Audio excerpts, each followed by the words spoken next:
हाय, good morning. तर आज happy Diwali. तर कालचा वर्कआउट आपण केला स्कॉट वर्कआउट आणि हे.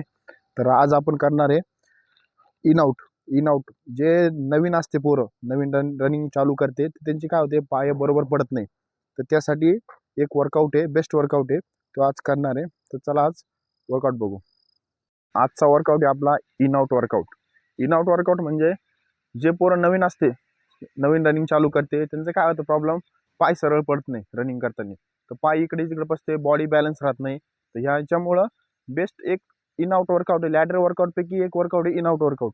तो सगळ्यात बेस्ट आहे. त्याने काय होतं, तुमच्या पायाची स्टेप एक समान सेम पडती आणि ते रनिंग करताना तुम्ही बॉडी पोझिशन हलत नाही, ते एक जागी राहतं, तर रनिंग चांगली होती. तर ह्यासाठी हे करा एक्सरसाइज आहे, बेस्ट एक्सरसाइज आहे. की आज आपण आपलं सगळं स्ट्रेचिंग वगैरे झालं ना, ती एक्सरसाइज चालू करू. तर चला.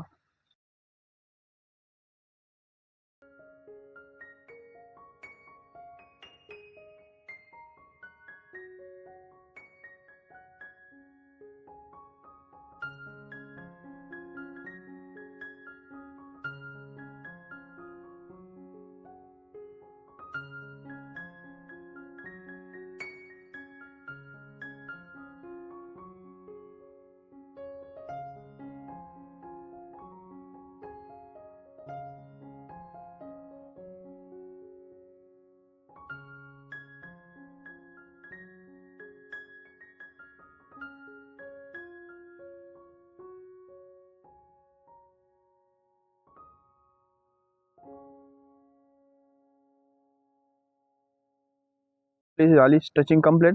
पण स्ट्रेचिंगचं एक आहे, लई मुलं काय करते, स्ट्रेचिंग करत नाही स्टार्टिंग ते एंडिंग. तर रनिंग मगच्या आधी आणि नंतर स्ट्रेचिंग करणं सगळ्यात मेन गोष्ट आहे, कारण की तुम्ही इंजुरी होत नाही आणि रनिंग करायला पण तुम्हाला बेनिफिट होतो. तर मग आता आज आपण स्ट्रेचिंग केली, तर त्याच्यानंतर आता नॉर्मल आपण जॉगिंग करू आणि मग आपला इन आउट वर्कआउट चालू करू. चला.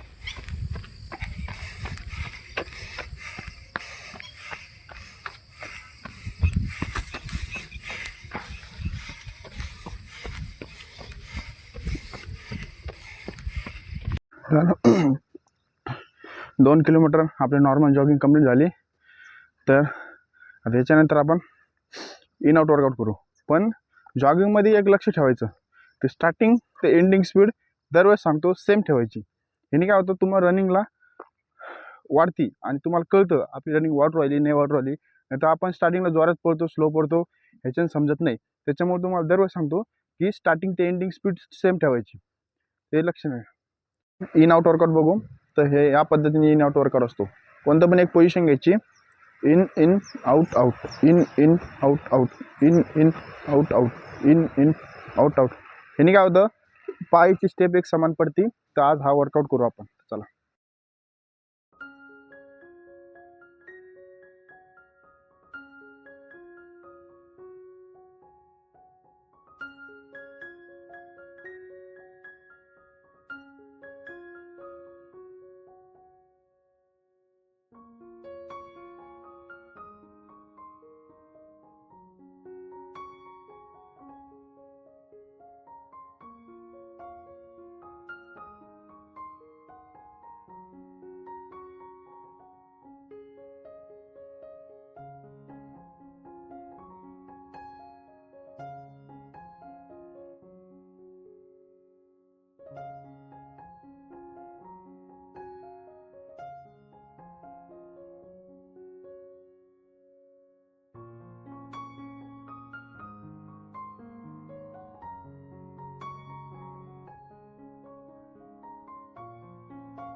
इन आउट वर्कआउट झालं कंप्लीट आपला, तर कमीत कमी 1 मिनटं ते 1.5 मिनटाचा सेट मारायचा. 1 मिनटं कंटिन्यू, परत थोडंसं रिलॅक्स 10-15-20 सेकंद, परत 1 मिनटाचा सेट मारायचा.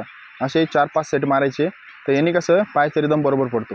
तर आपला वर्कआउट झाला कंप्लीट. आता आपण स्ट्रेचिंग एक्सरसाइज जाऊ, रोलिंग करू आणि स्ट्रेचिंग एक्सरसाइज करू आपण. चला.